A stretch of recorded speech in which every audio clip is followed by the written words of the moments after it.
Recording has been started.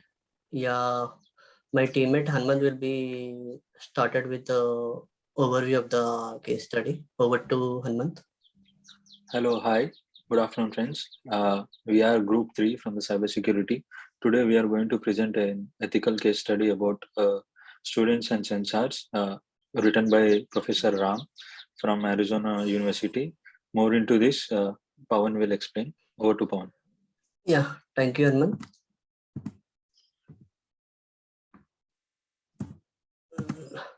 Yeah, I'm going to discuss about the problem related to the student retention. So this student retention rates at the universities is around 80%, which implies 1 out of every 5 students drop out. And it is essential to consider how retention rates are calculated. The main objective of this is to guarantee that they receive an education or a degree as well as the professional assistant when in one of the in any one of the in any one of these ways. And the others, the going to the next slide, it deals with the collection of student data. So university will collect the student data from the student swipe in ID cards, and in order to show the relationship between them.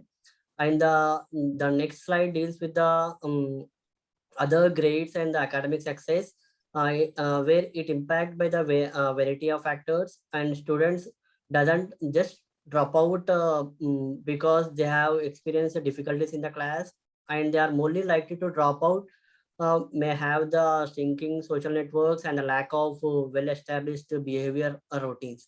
The next will be discussed by Meena, which is part of the why it is interesting to the study. Over to Meena. Yeah, thank you, Pawan. Why is it interesting to study, right? By getting the digital traces, we can explore the patterns and movements, behavior, and interaction, and that takes a great deal about them. And for the past 3 years, researchers have collected undergraduate and determined their forecast for who is most likely to drop out are 73% accurate. And tracking retention rates is a very important type of research, but statistical data has to be enhanced because not everyone is forced to use the CAT cards. And the students should not drop out as they are experiencing troubles in the one second. Students who are more likely to drop out may have diminishing social networks as well as lack of well-established behavioral habits. On the next slide, please.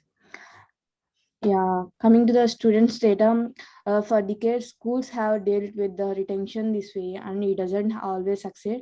Universities are aware that many students drop out after their first or even second year of college because it's either too much work or too difficult. And the next will be continued by Hanmant. Thank you, Meena and Pawan.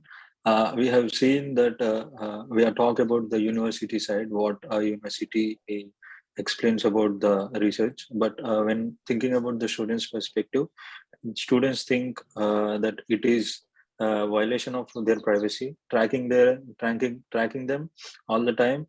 They think that it is their violation to the privacy because it is going to sense that where they are at a particular place, their social integration and how they are going to deal with the subjects, and they are being tracked at every time.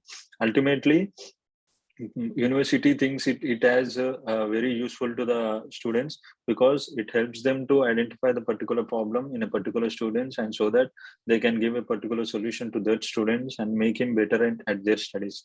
Going to the next slide, we have many more solutions in which we can get accurate signals from the research telling that students should uh, practice few things to be the school, and they have their personal IDs devices, and by building this research we can make the school environment safer and attendance easy.